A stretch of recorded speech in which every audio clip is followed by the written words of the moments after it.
Hello, my name is Tolg, and I exist, therefore I think too much. This is me reading Marguerite Porete, The Mirror of Simple Souls, chapter 27. If you want to see general breakdown of how I feel towards it, watch any of the others. I rant while I read, so mostly I've only been able to get through 2 chapters at a time. But I guess the most that I can do is introduce the fact that she writes the book as a conversation between multiple authors, each of which, maybe not authors, maybe not that word, but each of the speakers are entities. And the reason this conversation is happening at all is because it relates to what she feels ought to bring one to a position in which they are the most godly, which is to not exist. And then to identify the person herself, she's a Beguine nun in 1100 AD, and for writing this book, she was burnt at the stake for heresy. So, chapter 27. Oh, and I rant, and when I rant, I cuss. And if you don't want to hear someone cussing, you can go away. If you do want to hear someone cussing, you can stay, because apparently that's what you're into. Okay, so chapter 27 is how meditation on pure love has only one intent alone. Okay, so the last chapter, it said it did visit what meditation on pure love, or rather that it was good to do, but it didn't teach necessarily what you're getting from it other than the meditation alone.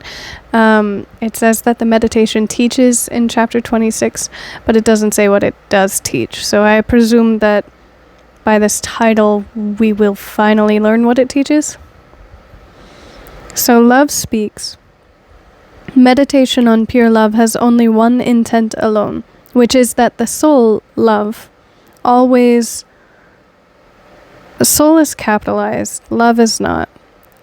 The soul love always loyally without wishing to have anything in return.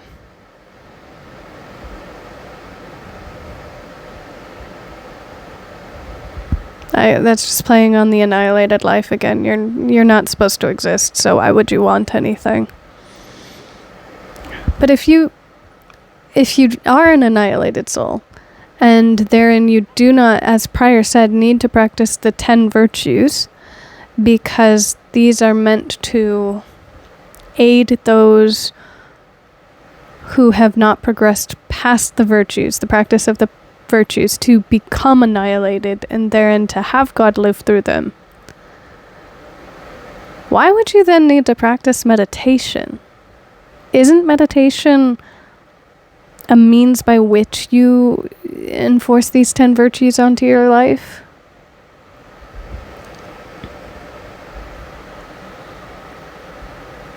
I just feel like this doesn't make sense again. One is okay, not the other. What's the difference? Just that one visits you negatively, and the other one makes you feel good? The soul love always loyally without wishing to have anything in return. And the soul can do this only if she is without herself for loyal love. Introduction of a different type of love again, because capitalized. Would not deign to have any consolations which might come from her own seeking. Side rant. Because loyalty was mentioned, and I think now is as good a time to address it as any other. In that, ADHD, I'll address it when I want.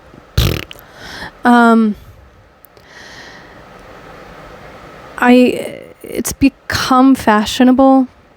I mean, I heard it more in early 2000s than I do now, but I still think it is fashionable still, to tout loyalty to anything as though that makes you worthy of anybody's appreciation. I mean, you heard it often said, that's my ride or die.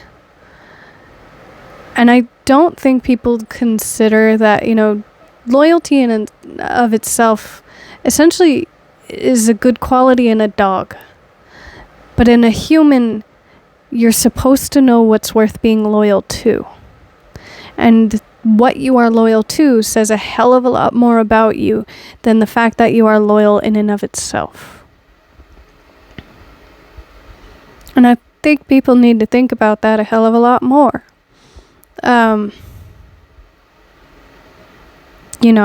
If you're a ride or die to someone who's a sycophantic idiot, that says something about you. But if you're a ride or die to someone who is honorable, keeps their word, and you can trust with your life and everybody else is around you, I think your loyalty says a hell of a lot for you. So I wish people would think about that a little bit more. So this is loyal love. And presumably this person's loyal to God, so great.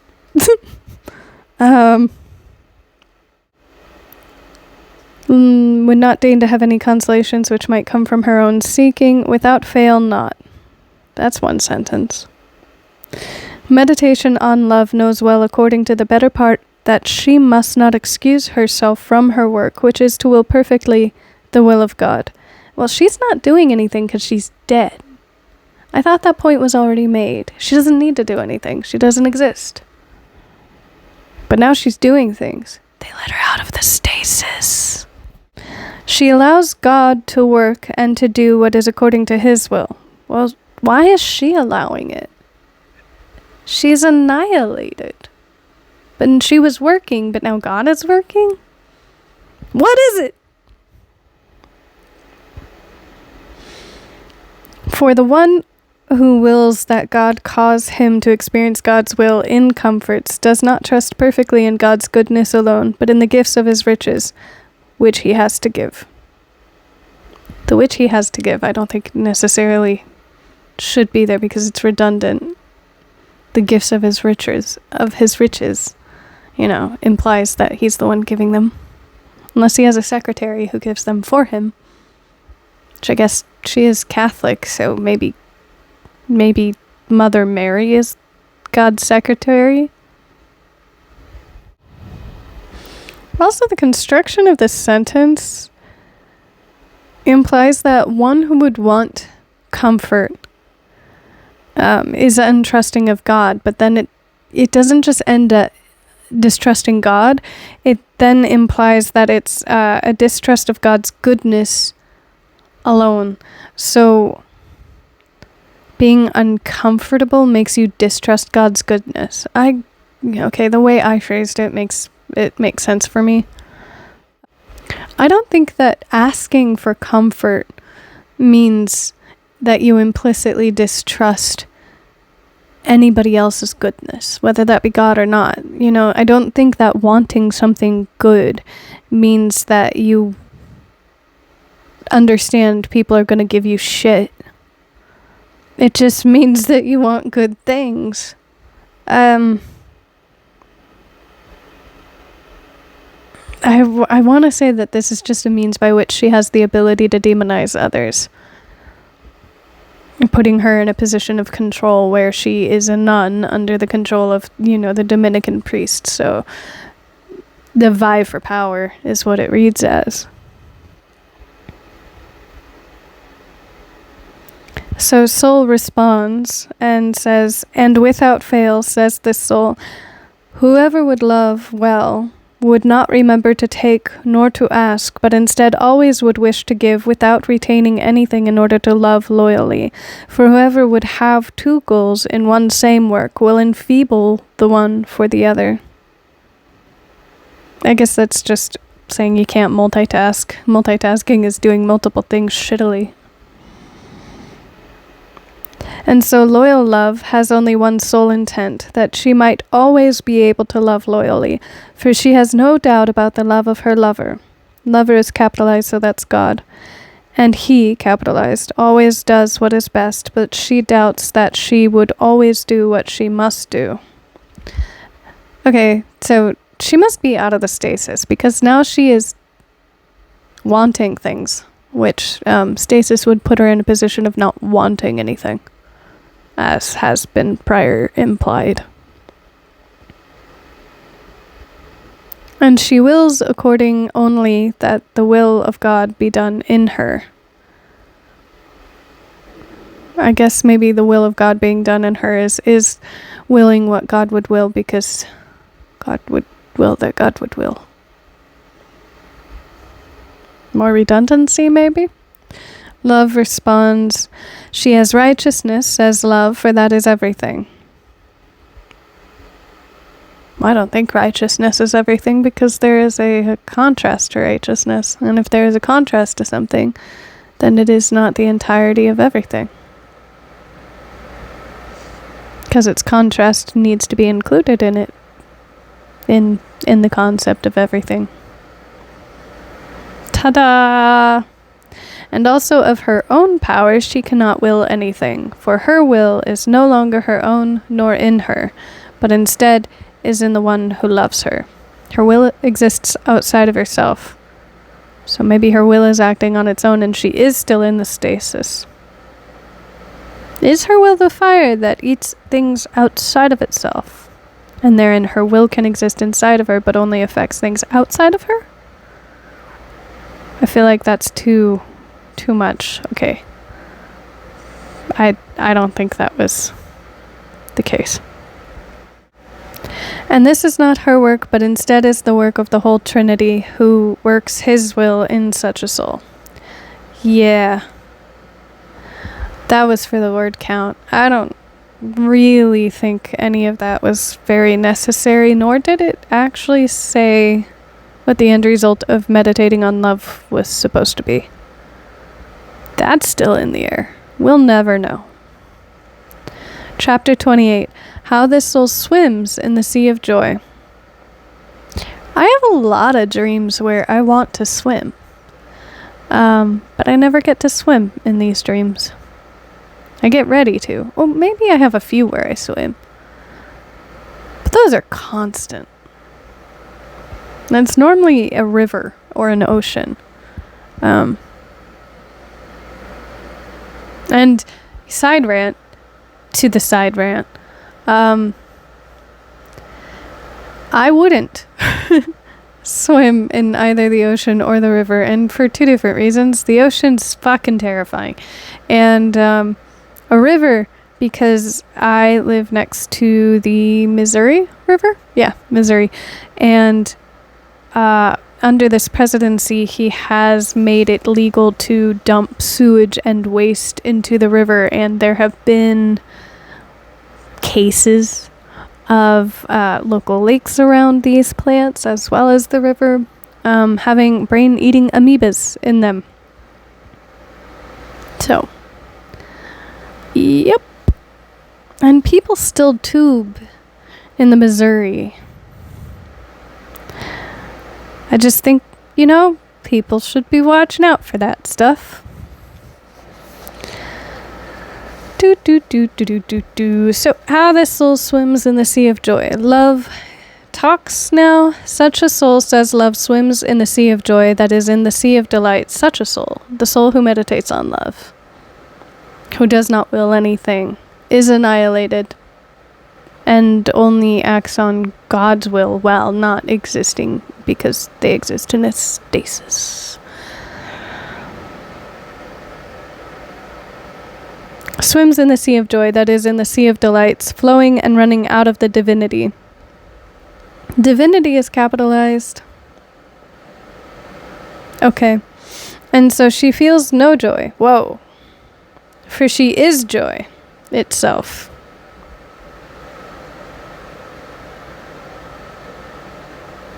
This brings into question, can you ever know yourself if you are yourself? Are you the subjective understandings of your person from all perspectives outside of you, or are you your learned experiences and your takeaway from them? Will you ever be understood in either respect? Because if you are your takeaway from your learned experiences, then no one can ever know you as you are, because a lot of your learned experiences are also subconscious. And people have to learn themselves as well as everything in their reality. Maybe never as a stretch, but it would be very, very, very, very, very rare. Or you are an accumulation of the subjective perspectives of your person, and you could never know you because you can't know everybody who has a judgment about you. Which is it? Who are you? Anyways, according to this, if you are you, you don't know you're you. If you are joy, you cannot feel your joy. She swims and flows in joy. Why is she flowing? Without feeling any joy, for she dwells in joy. This is stating the word joy way too many times. And again, I feel like this is a means of controlling the narrative by performing a chaotic source of confusion, restating a word too many times. That makes it really difficult for anybody trying to pay attention to actually follow along. And it's not that anything is necessarily wrong in what it is being said. It's just that if you are in a position where you believe you will be argued and defamed, debased, this is a tactic that you would use in order to call people out or exhaust them. So you wouldn't need to get to a point of confrontation and calling them out. Anyway, joy, joy, joy.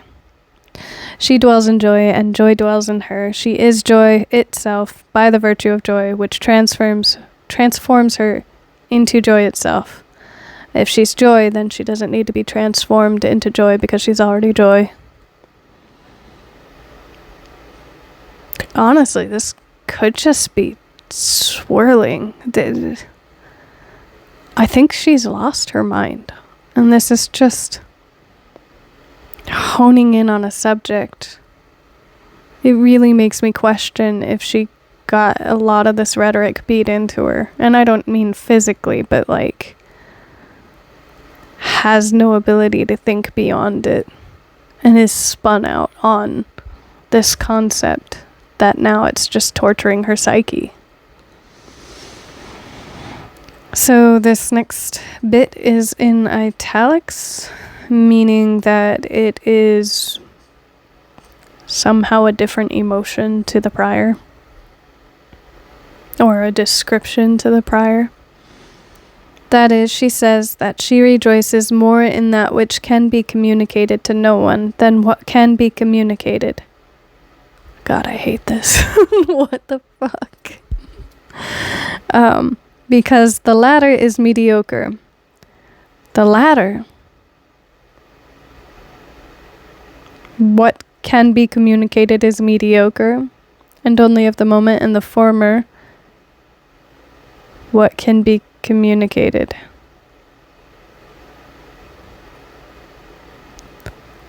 When you say former and latter, what came first and what came after?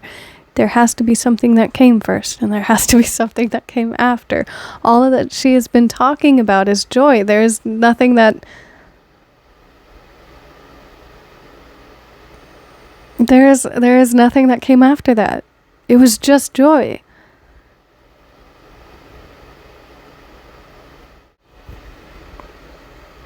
The only thing that I can try to understand is the former being the virtue of joy and the latter being joy itself. And the virtue is mediocre. and of the moment, and joy itself, or no. Nope, that doesn't make sense because the latter is the one that is mediocre, so joy itself would be mediocre, and the virtue of joy is infinite. So that doesn't make sense.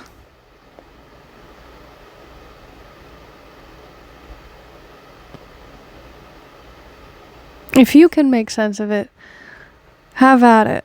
Leave a comment making sense of it, but I could be stunted in my own right. So there's that.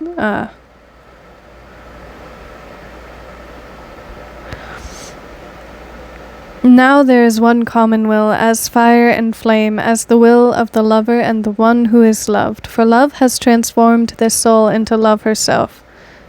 Now she is so many things.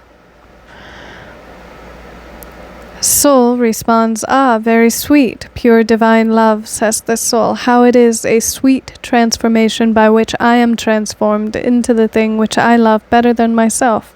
You love love? Makes sense. "And I am so transformed that I have lost my name in it for the sake of love. I who am able to love so little.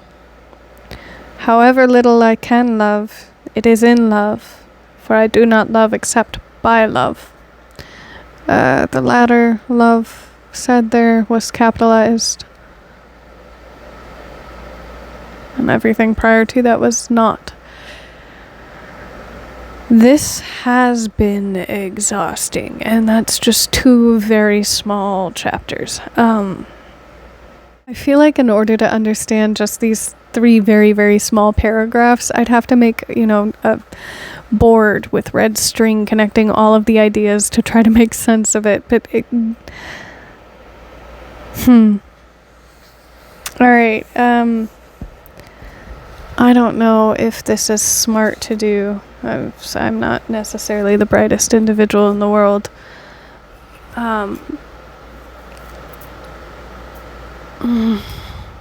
I have had experiences in life which has derailed my person and altered my capacity to understand things.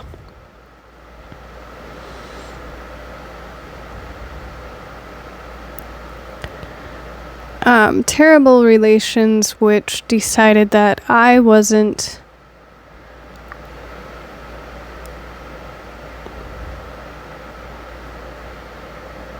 my value was to help them get things. And in that approach to my person,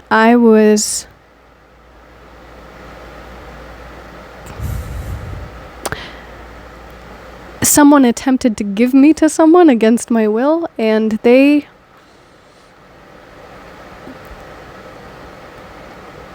gave me something that altered me for the next 5 years of my life. It has been 3-4 years since, but after those 5 years, it took 2 years to teach myself how to read, how to conceive of what it was I was reading. So when I say, I'm not able to understand this paragraph, I'm not sitting there, putting my ego above anybody else's, and that's not humility. That's my brain is still recovering. Ta-da. If very, very literally, if you can make sense of what I just read, please do so. I can't. So that was my attempt. And I'm sitting here thinking, is it me? Or does this not make sense? I don't think it's me. But that was chapter 27 and 28 of Marguerite Porete. Leave a comment if you can make sense of it, please. Good night.